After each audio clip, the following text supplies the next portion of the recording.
This unit, Relationship among the State, Society, and Public Administration, provides a crucial framework for understanding governance not in isolation, but as a complex and dynamic interplay between three interdependent entities. It moves beyond the simple definition of public administration to explore how the legitimacy and ultimate authority provided by the state is mediated by the cultural context, demands, and values of society. The unit will analyze this triangular relationship through classical, Marxist, Weberian, and modern, Riggsian, theoretical perspectives, ultimately examining how these foundational interactions are being reshaped by contemporary global and technological forces. Unit 2 Relationship among the State, Society, and Public Administration Structure 2. 0 Learning Outcome 2.1 Introduction 2.2 Defining the Concepts 2.3 Public Administration, and Society 2.4 Societal Culture and Public Administration 2.5 Society Administration Relationship. Marxist Conceptualization 2. 6 Max Weber on Society Administration Relationship 2.7 Riggsian Contribution to Society Administration Relationship 2.8 Contemporary Developments 2. 9 Conclusion 2. 10 Key Concepts 2. 11 References and Further Reading 2.12 Activities 2. 0 Learning Outcome. After reading this unit, you will be able to follow the close relationship that exists between society and public administration, understand the concept of society, state, and public administration, discuss the interrelationships between these concepts, bring out the views of Marx, Weber, and Riggs on society and administration, and explain the recent developments in the relationship among the state, society, and public administration. 2.1 Introduction. The society as an association of human beings has historically evolved its own rules and regulations in the interest of maintenance of social order and avoidance of conflicts and disorder. In this sense, government and society are twins. Emergence of formal government as a regular and professional arm of the state took a long time in history. When, in the course of social evolution, state emerged as the sovereign public authority superseding and overseeing all other social formations, family, church, guilds, etc., formal government appeared as the state's enforcing agency.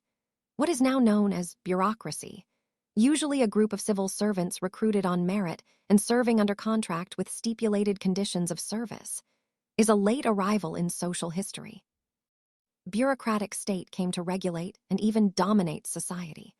With the emergence of democracy later in history, social freedom and bureaucratic regulation grew up in an uneasy association with each other. There has always been an undercurrent of tension between the democratic impulses of a society and the rule-imposing functioning of bureaucracy as a social regulator. It is well known that government is the action arm of the state. Government in action is public administration. Society affects and is affected by what the government does or does not do. This unit will focus on the basic notions of society, state, and administration. The purpose is to introduce you to the basic concepts of society, state, and public administration, and help you to understand their interrelationships, particularly the interrelationship between society and administration.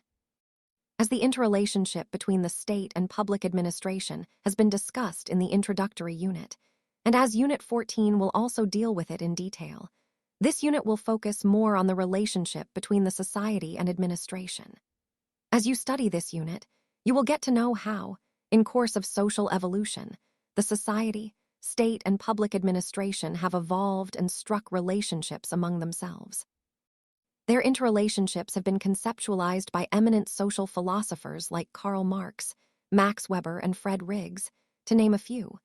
You will be introduced to their signal contribution in this regard. Also, with changing notions of the state-society relationship in recent times, the role of public administration in social regulation is under review now. You will be able to understand this aspect on studying this unit. 2. Defining the CONCPTS. Our starting point for discussion is the concept of society. We talk of Eskimo society, tribal society, Tamil society, and so on and so forth. In all these expressions, Society stands for a group of people tied together by some norms and rules spontaneously evolved, and living a more or less ordered collective life. As against voluntarism in social order, the state as an institution created in the process of social evolution is a monopolist of coercion, regulating all other social institutions through formal laws, rules, and regulations. The main attributes of a state, as we have read in the previous unit, are territory, population, government, and sovereignty, or the supreme authority superseding all other social forms and institutions. Government is the action arm of the state, which is otherwise an abstraction. Legislation or rulemaking, execution or enforcement of rules, and adjudication in cases of disputes and conflicts of interests are the three capital functions of the government. Legislation is the function of the legislature. Execution or enforcement of laws and rules is the job of the executive. Judiciary is the other specialized organ that resolves disputes and dispenses justice on the basis of laws framed by the legislature. Public administration is usually associated with the executive organ of the government. Bureaucracy is a specially recruited and organized arm of government functioning as the centerpiece of public administration. Hence, public administration and bureaucracy are often used in equivalent terms. Government being the action arm of the state is visible and explicit in the functioning of public administration. Thus, taxation, traffic regulation, construction of roads and highways, maintenance of law and order, and defense against foreign aggression are some of the activities of government that are seen as visible signs of the state action. These activities are performed by the executive arm of government. Public administration subsumes all the three organs of government: the legislature, the executive, and the judiciary. But in day-to-day social living experience, it is the executive or the bureaucracy that appears to the people as government. 2. 3. Public administration and society social change and progress create situations that impel collective action or government interventions through public administrative agencies. In political philosophy, the celebrated social contract theory, which we owe originally to 3-2.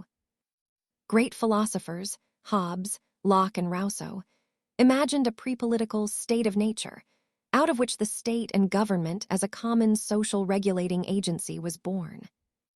Underlying this very influential theory is the belief that political structure and the legitimacy of agreement by individual human beings to surrender some or all of their private rights in order to secure the protection and security of an effective social contract theory lies in the first intellectual effort, suggesting the man-made character of political institutions.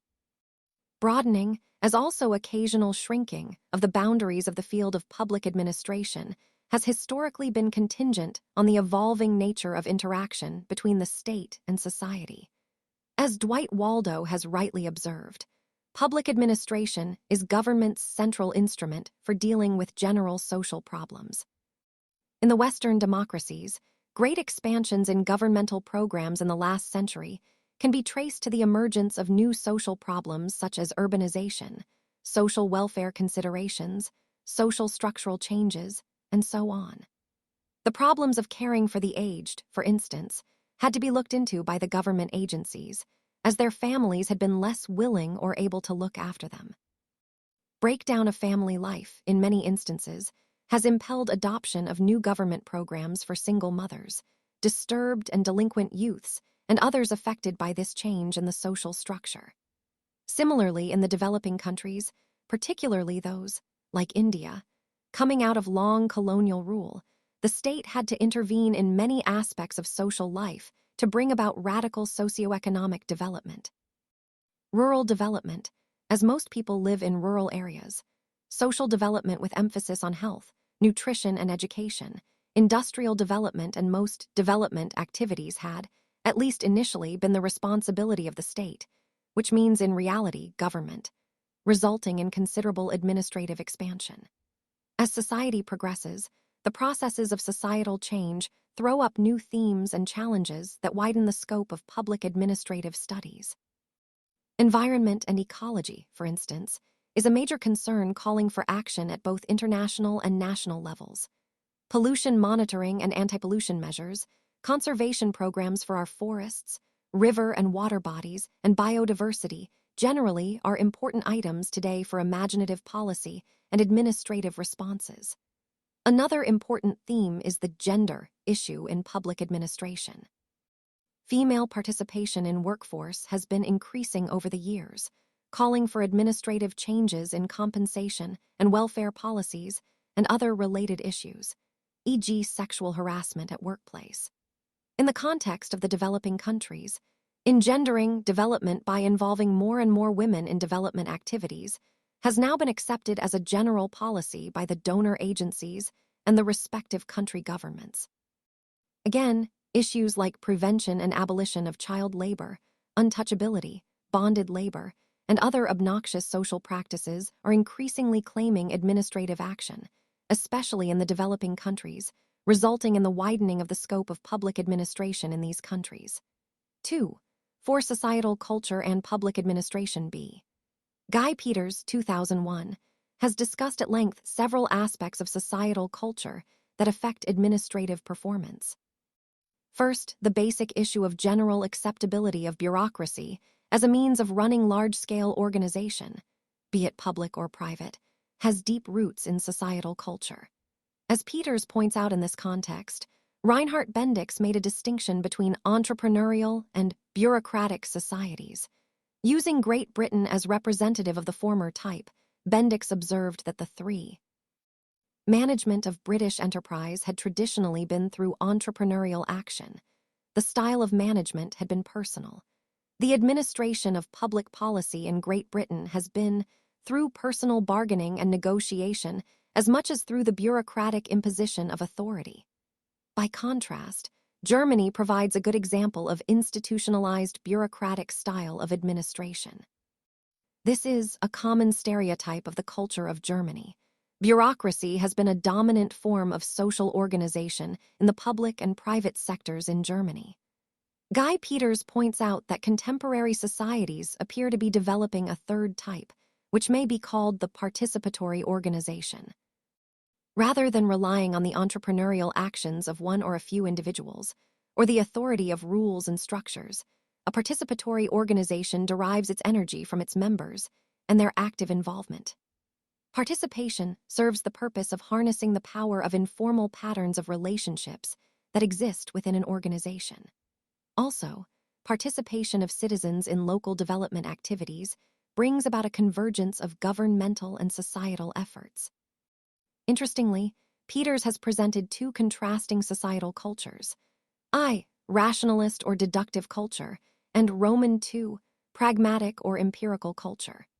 The former is typical of developed countries, especially of continental Europe, where the style of decision-making is bureaucratic in the sense that the decision about an individual case is made on the basis of deductive reasoning from a legal premise.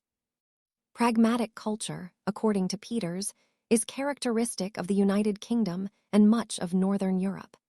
In these cultures, generalities are derived from a series of individual decisions, which is best typified by English and American common law practice that has evolved over the centuries from individual case decisions. How culture impacts on administrative action in the context of the developing countries will be discussed in more details later, as we would be referring to the contribution of Fred Riggs to the study of administration in the developing countries. 2. 5. Society administration relationship. Marxist CONCPTUELISATON. The society administration relationship has been dealt with by most writers on public administration. But the contributions of Karl Marx, Max Weber, and Fred Riggs deserve special mention in this context. While trying to develop a critique of the political economy of capitalism in 19th century Europe, Marx had been a sensitive and keen observer of contemporary European public administrative organizations. His writings on administration are scattered over numerous books, monographs, letters, and editorial comments. Marx's ideas on bureaucracy and administration need to be situated within his ideas on sociology of politics. Scientific treatment of bureaucracy is generally attributed to Max Weber, but much before him, Marx wrote very incisively on the bureaucratic structure and behavior, and the relationship of bureaucracy with the state and the society. In the evolution of Marx's own thoughts, the encounter with politico-administrative realities of his time provoked these writings on different administrative situations. Taking over as chief editor of Die Rheinische Zeitung, he wrote articles in the newspaper on free press and state censorship, and on the law on thefts of wood. Marx pointed out the repressive character of bureaucracy's censorship of the press, and the contrast between the apparent role of the legislature as a framer of universal laws and its real role of promoting particular social interests. Censorship, he commented, is a bureaucratic instrument for maintaining politics as a private and reserved domain of a particular class. Commenting on the legislative debate over thefts of wood, Marx 4 observed that the customary rights of poor peasants to take dead wood from the forests were sought to be criminalized to defend the property rights of private owners of the forests. The political system thus appeared clearly as an instrument of the private interest, as against universal interest. It is in his critique of Hegel's Philosophy of Right that Marx, 1843, came out openly questioning Hegel's basic political theory and the idealization of the state. Conceiving bureaucracy as a bridge between the state and the civil society, Hegel regarded bureaucracy as the medium through which particular interests were translated into general interests. Controverting Hegel's assumption that bureaucracy has the insight and the will of the universal, Marx argued that bureaucracy does not know better, since hierarchical and functional differentiation leads to a mere combination and mutual reinforcement of incompetence. The superior does not know the specifics of the case, the subordinate does not know the general principles, and none can appreciate the totality of a situation. Bureaucracy as a whole has a corporate particular interest to defend against other specific corporations and classes in society. So, the external relations of bureaucracy are of a conflictual and private nature. Within bureaucracy, the relations form an interplay of particular strategies.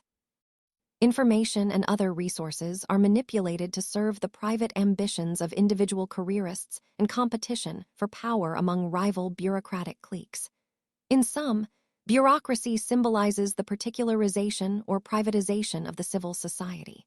It is a bearer of private interests and a reinforcer of the private spirit. Bureaucracy, as Marx saw it in the feudal capitalist Prussian situation, is a form of society dominated by the state, and its tendency is to separate itself from the content. It assumes formalism, and as such presents itself as a superior consciousness, as the will of the state. Thus, a particular interest lays claim to universality, while the general interest is reduced to the status of a special interest. It embodies and furthers the illusion that the state is indispensable and rational. Examinations to recruit bureaucrats are a formality. These do not reflect an objective bond between the individual and the state. Rather, they stress the need for a dual knowledge, one required for life in civil society and one required for life in the state. The examination is merely a baptism into bureaucratic knowledge. In terms of competence, the bureaucrat cannot be a rational actor. The hierarchy of structure means a hierarchy of knowledge. Comprehensive knowledge is not possible in a situation where knowledge is deliberately split up. Reality is conceived in dual terms, one practical and one bureaucratic. The real beings are treated according to bureaucratic perceptions and the image the world of bureaucracy forms of them. The bureaucracy reserves to itself the rationality condensed in the social world, sets up a monopoly over it, and the consequence is that rationality is changed into its opposite. Marx's observations on the changing role of bureaucracy can be found eminently in his most brilliant political pamphlet, the 18th Brumaire of Louis Bonaparte. During and after the French Revolution, the bureaucracy had facilitated the class rule of the bourgeoisie. It continued to be the instrument of the class under the Louis Philippe and the parliamentary republic. There was apparent independence of the state under the Second Bonaparte. But, as Marx pointed out, the state power is not suspended in midair. Bonaparte represented a class, the most numerous class of French smallholding peasantry. Referring to the huge executive body, in the then France, Marx called it an appalling, parasitic body which enmeshes the body of French society like a net and chokes all its pores. It sprang up in the days of the absolute monarchy, with the decay of the feudal system, which it helped to hasten.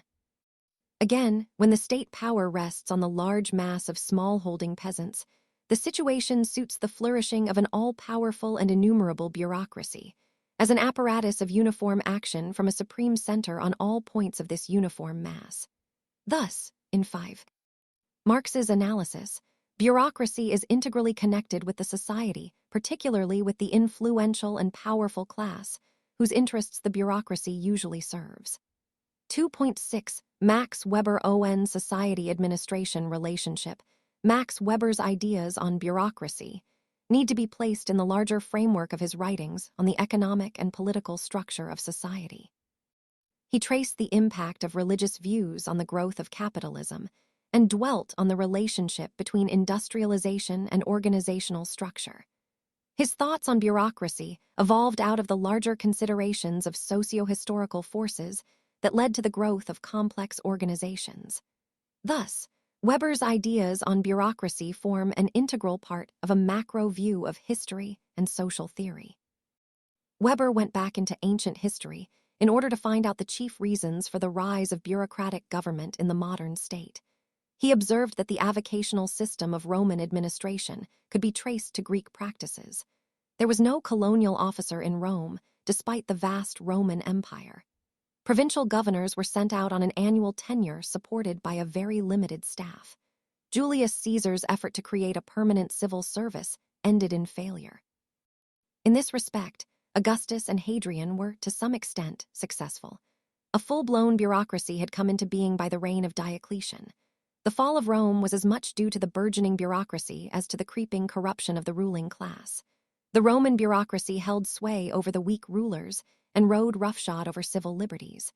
They had compelled imposition of special taxes to oil the wheels of a vast administrative machine. Here, Weber found the clue he was searching for. Bureaucratic administration, he observed, could survive only when there would be a developed money economy capable of sustained economic growth. To quote Weber, the development of the money economy, insofar as a pecuniary compensation of the officials is concerned, is a presupposition of bureaucracy. This was not the case with Rome and her provinces, which were not far removed from a subsistence economy. So, the Romans could not afford a large bureaucratic structure. A developing economy is able to produce a surplus of food and commodities, and this surplus forms the basis of payment of salaries to the members of the civil service. Increasing need for public revenue compels the state to develop a rational system of public finance. To quote Weber, a stable system of taxation is the precondition for the permanent existence of bureaucratic administration.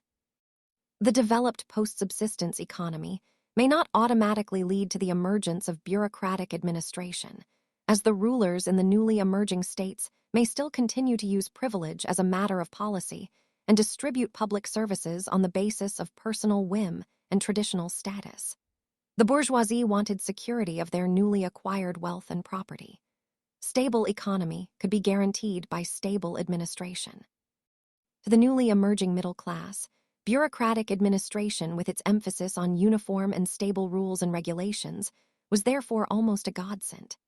In Weber's view, a second prerequisite of bureaucratic growth was the demand of a larger middle class for the benefits of mass democracy, especially for social and economic equality. Bureaucratic development, as Weber observed, was closely associated with the negation of the practice of according special privileges. To quote Weber, bureaucracy inevitably accompanies modern mass democracy. This results from the characteristic principle of bureaucracy, the abstract regularity of the execution of authority, which is a result of the demand for equality before the law and the principled rejection of doing business, from case to case. 6.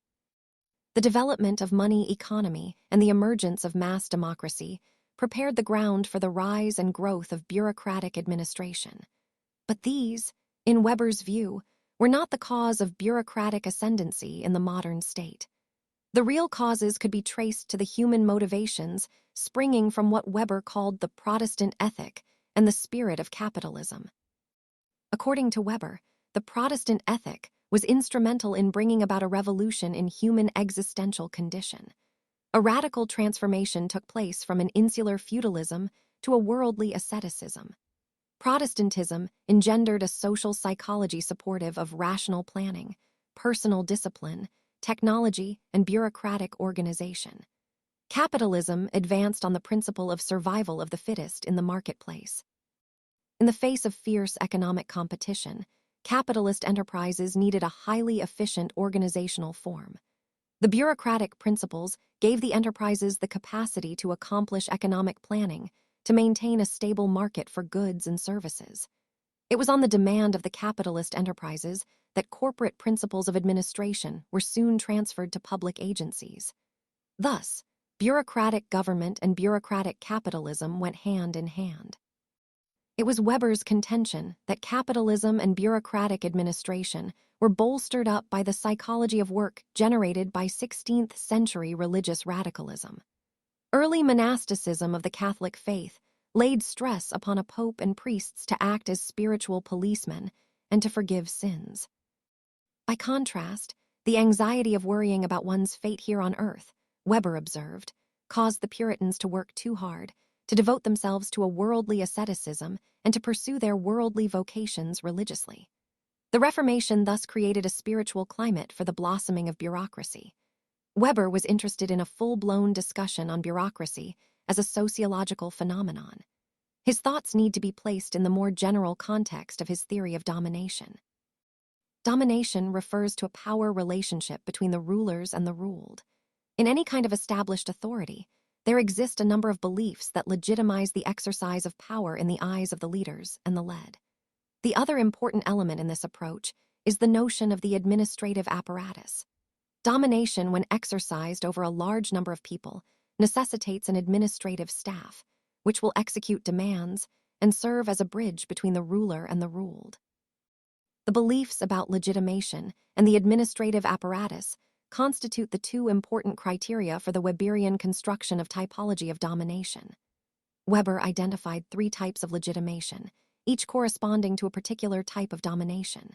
Charismatic. Charisma literally means gift of grace. By virtue of possession of charisma or an exceptional quality, a hero or a leader casts a spell over his followers, who accept his domination because of their faith in the person. In such type of domination, the administrative apparatus is very loose and unstable. It usually consists of the most faithful followers or disciples who play the role of the intermediary between the leader and the followers. Traditional. The legitimation in this form comes from the belief in the goodness of the past, in the appropriateness of traditional ways of doing things. This kind of patrimonial authority receives ready obedience because of a peculiar faith in traditional status and personal loyalty to the dominant person. The administrative apparatus in this kind of domination would consist of the personal retainers, servants, and relatives. Under feudal system, the feudal lords, interposed between the king and the people, constituted the administrative apparatus. Legal. Legitimation of legal type of domination is based on the belief in the rightness of law. People obey the laws because they believe that these are enacted by a proper. 7. Objective procedure. The typical administrative apparatus corresponding to this kind of domination is bureaucracy. The position of the bureaucrat, his relations with the ruler, the ruled, and his colleagues are regulated by impersonal rules. These rules delineate in a rational way the hierarchy, the rights and duties of every position, and the methods of recruitment, promotion, and other conditions of service. Thus, one notices 2 major thrusts in Weber's writings that have consequences for society-administration relationship. These are an analysis of social conditions leading to the emergence of bureaucracy, and b. a theory of domination, or social authority, that explains the gradual societal acceptance of bureaucratic authority. 2. 7. Riggsian contribution to society administration relationship. Fred Riggs, unlike Marx and Weber, is a relatively modern social scientist whose basic interest has been in the nature of administration in the developing societies. Riggs is noted for his ecological study of public administration, the basic assumption of which is that public administration operates in different social and environmental settings and adapts itself to environmental conditions in order to achieve a set of social goals. The ecological approach to public administration, which we owe to Riggs, signifies vital interconnections between administrative system and the social system within which public administration is embedded. Riggs used the concept of ecology by way of analogy to emphasize the significant interactions between the administrative system and its environment. In his view, administrative structure, behavior, and operations constitute an inseparable part of the entire society. Their proper understanding is possible only within the context of the web of social relations with which public administration is always in a state of dynamic interaction. The content is to be comprehended only within the context of the social system. To understand administrative behavior in transitional societies and to further the cause of comparative administrative studies, the ecological approach, in the opinion of Riggs, can be profitably used. As he advocated, a systematic effort be made to relate public administration to its environment, in much the same way that the science of ecology is concerned with the mutual relations between organisms and their environment. Along a continuum between agraria and industria, Riggs postulates an inductive typology of administrative systems. A social system is a vast network of interrelated parts, each one of which can be understood in relation to other parts and to the whole system. Administrative structure and behavior being an inseparable and interacting part of the whole society could be understood in the context of the social system in which it is embedded. Riggs suggested two ideal types of public administration systems in agraria and industria, and indicated that similar ideal types could be constructed at various transitional stages between agraria and industria. In terms of the structural functional approach, all societies perform an array of functions, such as administrative functions, religious functions, economic functions, and so on. Societies usually have a variety of structures that perform the different functions. Thus, the family performs certain social functions, the market performs the economic functions, and the legislature and party perform political functions. In traditional societies, one encounters a few structures such as a family or a leader that would be performing a whole host of functions like rule-making, rule adjudication, 8. Economic allocation, and even medical and health administration. As society grows and develops, more and more specialized structures appear, each one of which becomes engaged in specific functions. So, differentiation of structures may be looked at as the essence of development. Using an analogy, Riggs pictures the process of differentiation as sunlight passing through a thunderstorm and appearing as a rainbow. Most traditional societies are like sunlight in its natural condition. A few critical structures perform, in these societies, most of the societal functions. This mixed state of structures is like pure white light, fused, according to the science of optics. These structures in the traditional societies must be torn apart to make room for more and more specialized functions in the wake of modernization. To extend the original analogy, the thunderstorm acts as a prism to change the pure white light into a multicolored rainbow. As Riggs puts it, traditional agricultural and folk societies, agraria, approximate the fused model, and modern industrial societies, industria, approach the refracted model.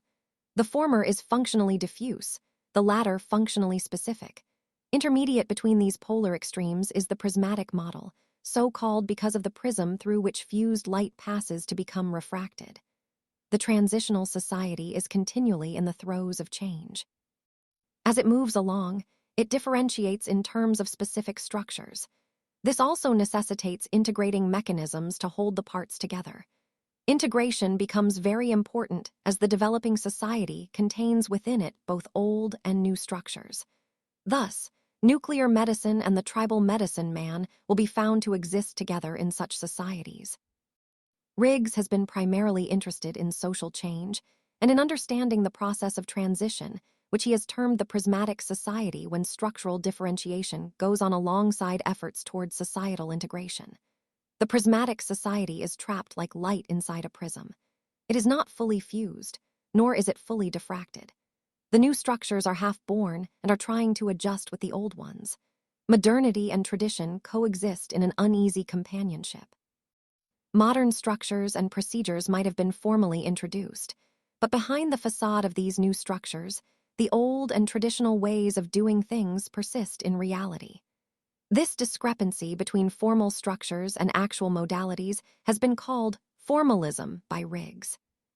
On the basis of his empirical research, Riggs has constructed two ideal polar types: a refracted society where every function has a corresponding structure that specializes in its performance, and B, a fused society in which a single structure performs all the functions.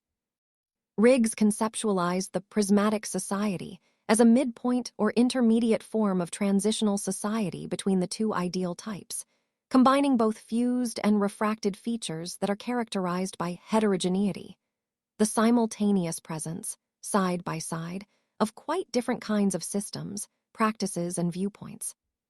Formalism, the extent to which discrepancy exists between the prescriptive and the descriptive, between the formal and effective power, between impressions and actual practices, and overlapping, the extent to which what is described as administrative behavior is actually determined by non-administrative criteria. The prismatic society has its appropriate administrative system. Riggs has borrowed the Spanish word sala for it, which combines both the pure, fused chamber and refracted office traits. In the sala model, both administrative rationality and non-administrative considerations are recognized. To quote Riggs, the prismatic sala model enables us to cope with many problems of transitional societies that slip through the net of established social sciences. Whereas it is possible, for example, to speak with some meaningfulness of public administration as a separate institutional sphere and nine academic discipline in the American setting, it becomes highly misleading to take such an approach in Iran, Indonesia, and Malagasy. Riggs moved away a bit from his original views about the prismatic society in his later publication entitled Prismatic Society Revisited, 1975. We need not, however, go into the reformulation exercise in this unit. It is instructive to note that administration and society have been ably woven together in a theoretical framework by Fred Riggs, particularly in the context of the Third World transitional societies. 2. 8 contemporary developments, the relationship between administration and society has never remained static. Emergence of new social situations has always impacted on administration. For instance, the care of the aged, with longer longevity, passed on to local government agencies or NGOs. Similarly, any new administrative attempt to influence or change social behavior has often evoked varied responses from the society. The recent debate in USA over the banning of marriage between homosexuals is a case in point in this context. In recent times, 2 major administrative paradigms have opened up anew the relationship between administration and society. 1. The neoliberal vision poses what is familiarly known as the state versus market debate. There has been a realization of late in the developed West that formal government has over the years taken upon itself more administrative burden than it can actually shoulder. This has resulted in big bureaucracy, more taxation, and overall governmental inefficiency.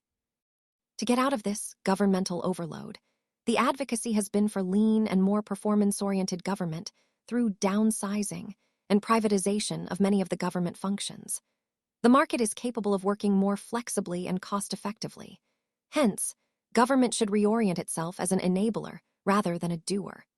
The new public management philosophy that has emerged in recent times favors more market-driven development than state or government-driven development. This is expected to release more social energy and allow for autonomous societal action. The other paradigm that has gained currency is governance. The totality of a country's ability to grapple with and solve collective problems is subsumed in the concept of governance. It is an amalgam of formal government, the private sector, and the non-government agencies.